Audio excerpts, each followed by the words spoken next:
Masechet Kiddushin, résumé du Daf Ayin Aleph.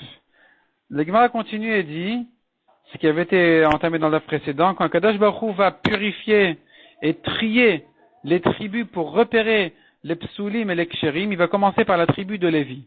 Ou bien, dit la Gemara, Kadosh Baruch Hu, quand il va purifier, en fait, ceux qui se sont complètement mélangés en Israël et qu'on ne peut plus les repérer, ils sont complètement dans les familles de la communauté habituelle, ceux-là deviennent automatiquement cachers. Akadosh Baruch Hu va les purifier dans le sens, non pas qu'il va les trier, les écarter, mais au contraire, il va les considérer dorénavant comme des juifs cachers.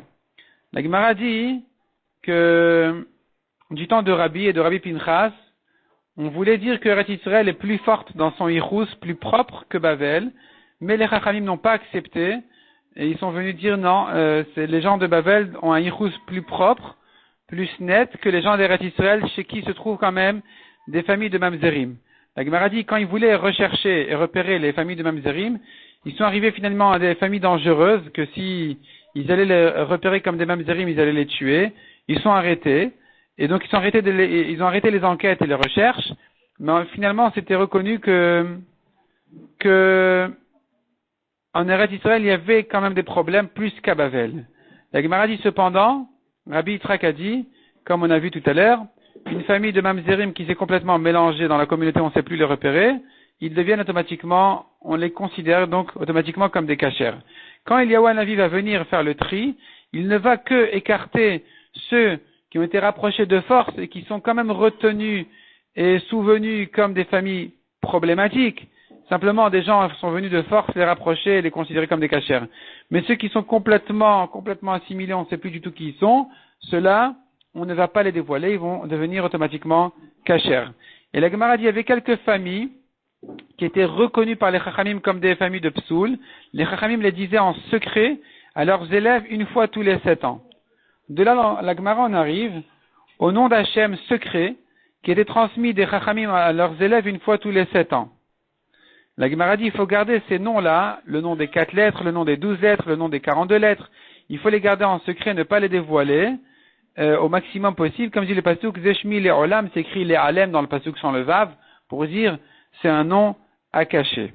Et la Gemara donc rentre un peu dans les détails de ces noms-là, et dans quel Kedusha il fallait les dire, et que les Kohanim les disaient dans la Birkat Kohanim, ils disaient comme ça en douce le nom pendant que leurs frères les Kohanim chantaient et chantonnaient la Birkat Kohanim avec le nom d'Hachem habituel.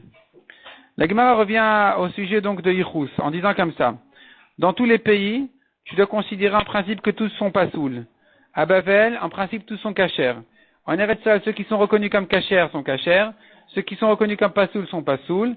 Les autres qui ne sont pas repérés, eh bien, s'ils ne sont pas mariés, tu dois craindre qu'ils sont pasoul. S'il est déjà marié, laisse-le. Tu peux considérer qu'il est cacher.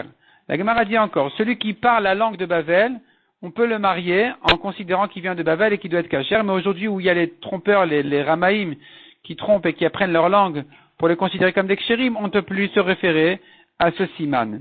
La Gemara raconte toute une histoire sur Zeiri qui venait de Bavel et qui essayait d'éviter Rabbi Yochanan d'Eretz Israël, parce que Rabbi Yochanan voulait le marier avec sa fille et Zeiri se voulait l'éviter de manière à ne pas se marier avec une fille d'Eretz Israël qui, comme on a dit, pas aussi reconnue dans son Yichus que les gens de Bavel. La Gemara ensuite passe à l'histoire de Rav Yehuda qui a eu du mal à marier son fils en recherchant vraiment une famille parfaite au niveau du Yichus. Il a rencontré Oula qui lui a fait la reproche, mais pourquoi tu recherches tellement? Est-ce que nous savons sur nous-mêmes que nous sommes tellement parfaits au niveau du Yichus? Peut-être qu'on vient des familles problématiques d'Eretz Israël, peut-être qu'on vient des familles qui ont été violées par les Goïm du temps de la destruction du Beth Amikdash, ou bien dit la Gemara parlait des familles de Rechaïm du temps du Beth Amikdash, ou finalement qui ont fait des Mamzerim, on ne sait pas d'où on vient. Et donc finalement, comment on fait pour savoir? Comment on fait pour se marier? La Gemara dit le siman à savoir dorénavant, c'est quand tu vois dans une dispute qu'il y en a un qui c'était le premier, c'est lui, apparemment, qui a un yichus plus fort. Celui qui ne sait pas se taire, c'est celui qui a un yichus problématique. Et c'est comme ça qu'on doit vérifier les familles. Ceux qui savent se taire, c'est ceux qui ont un yichus plus fort. La Gemara dit encore, si tu vois 2 personnes qui se disputent comme ça, on se demande pourquoi. Sache qu'apparemment un d'entre eux a une saleté de psoul et donc du ciel on ne les laisse pas se marier entre eux. De même 2 familles qui se disputent comme ça, on ne comprend pas pourquoi ils se disputent.